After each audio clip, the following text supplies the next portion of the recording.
มือสงค่าวันเมื่อในเป็นวันที่12เดือนที่7ปี2524ค่านางแสงก่อที่เอาลิกอันค่านางแสงก่อเก็บหอมตอมแต้มไว้มีโหคอชื่อว่าตองปิงเว้งน้ำสั่นในสิมาลูอ่านปันคาออน้ำสั่นโฮมอยู่เนเมืองโฮมดมยามาเจเมืองได้เจเว้งน้ำสั่นตีปักดุมอยู่ที่เว้งน้ำสั่นเมืองใต้ปอดหองค่ะเนอแผ่นลิ้นเมืองหลงจึงใต้ยามไรมีหอเจ้าฟ้า34โหเมืองเนอนั่นหอเจ้าฟ้าหลงตองปิ่งลอยหลงน้ำสั่นก็โฮมป้าไว้หอหนึ่งเว้งหนึ่งอยู่ค่ะเมืองโฮมหมู่จึงใต้เตมีหลายเจ้าเคยโฮมอยู่เลยจ้อมกันมาเจียมมือก่อน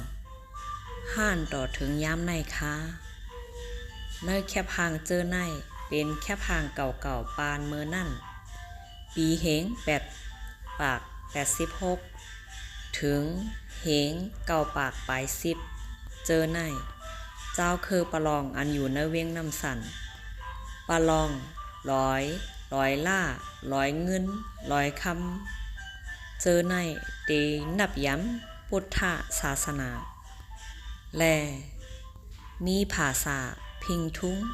พิงแง่โคนงตั้งไหมก้นเคอเฮินเตมีหลายเคอเฮินเสเตใส่เสื้อโคสีอำเหมือนกันลายใส่เสื้อโคเตแปกเปิงกันไว้อยู่ลูกอ่อนเตใส่โคปุ่นลูกอ่อนให้ใจยิ่งหนุ่มสาวเตใส่โคกลพาสินเป็นเมียวหนึ่งแม่เฮิรนหนุ่มปอเฮิรนหนุ่มตีใส่เสื้อโคนุ่งตั้งไหมแทงเมียวหนึ่งก้นเท่าตีใส่แทงเมียวหนึ่งลองตั้งใส่เสื้อโคตีไล่แจกเพเป็น4 แสนไว้อยู่